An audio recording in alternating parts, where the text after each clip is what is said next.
হে আমার স্বর্গস্থ পিতা, পরম পিতা, পরম ঈশ্বর, তোমার ধন্যবাদ করি, প্রশংসা করি, গৌরব করি গো পিতা।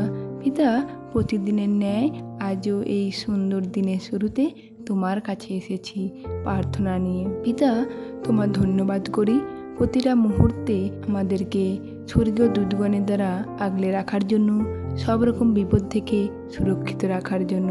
পিতা, এই সুন্দর সকালে আমি নিজেকে এবং তোমার সকল সন্তানকে তোমার চরণতলে জ্ঞাত করলাম। সকলের ভার নাও, সকলকে স্পর্শ করো, স্পর্শ করে তাদের সকল পাপ ক্ষমা করো, ক্ষমা করে সকলকে তোমার পথে পরিচালিত করো। পিতা, আমরা তোমার সন্তান, আর আমাদেরকে রক্ষার দায়িত্ব তোমাকেই নিতে হবে।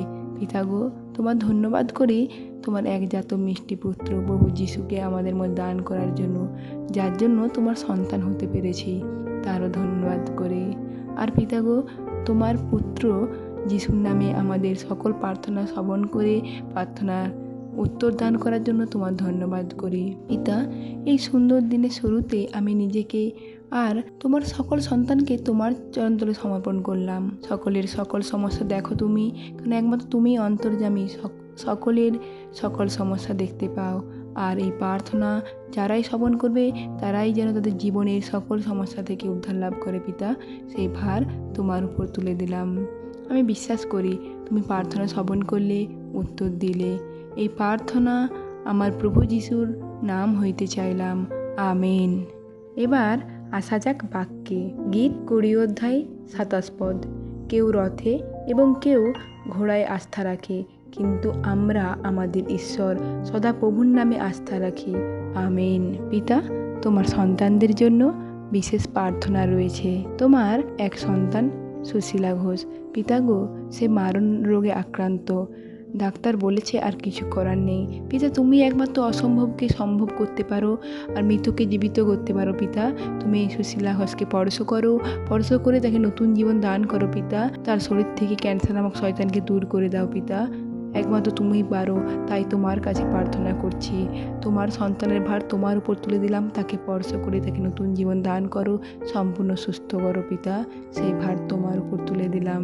আর পিতা, তোমার আরেক সন্তান নির্বদা হালদার, পিতা গো, সে সকলকে ত্যাগ করেছে তোমার জন্য, তাকে সুস্থ দান করো। পিতা, সে চলাফেরা করতে পারে না, সেই অবস্থায় গাড়ি চালায়। পিতা, তার জীবনের সকল দুঃখ কষ্ট দূর করো আর তাকে তোমার পর সে সুস্থ দান করো। পিতা, একমাত্র তুমিই সেটা পারো, সেই ভার তোমার উপর তুলে দিলাম।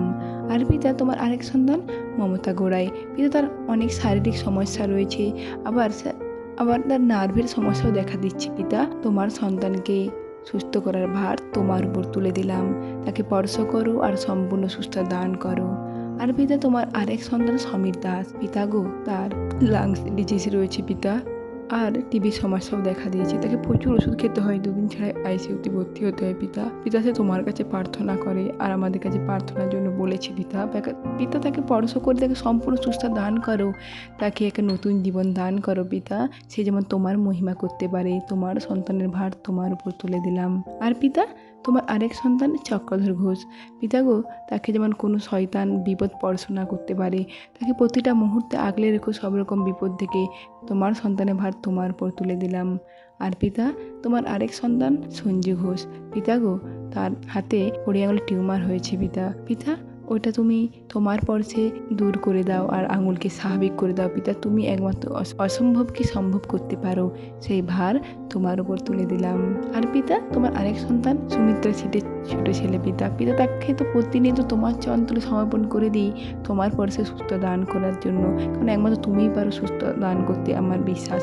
তাই তো আজও তোমার এই ছোট সন্তানকে তোমার চরণতলে জ্ঞাত করলাম, তুমি তোমার পর্শে সুস্থ দান করো। পিতা, এই প্রার্থনা আমার প্রভু যিশুর নামে তোমার চরণতলে জ্ঞাত করলাম। আমি বিশ্বাস করি পিতা, তোমার যে সকল সন্তানের ভার তোমার চরণতলে জ্ঞাত করলাম, সকলের ভার তুমি নিলে, সকলকে স্পর্শ করলে, সুস্থ দান করলে। পিতা, এই প্রার্থনা আমার প্রভু যিশু গুরুর নাম হইতে চাইলাম, আমেন।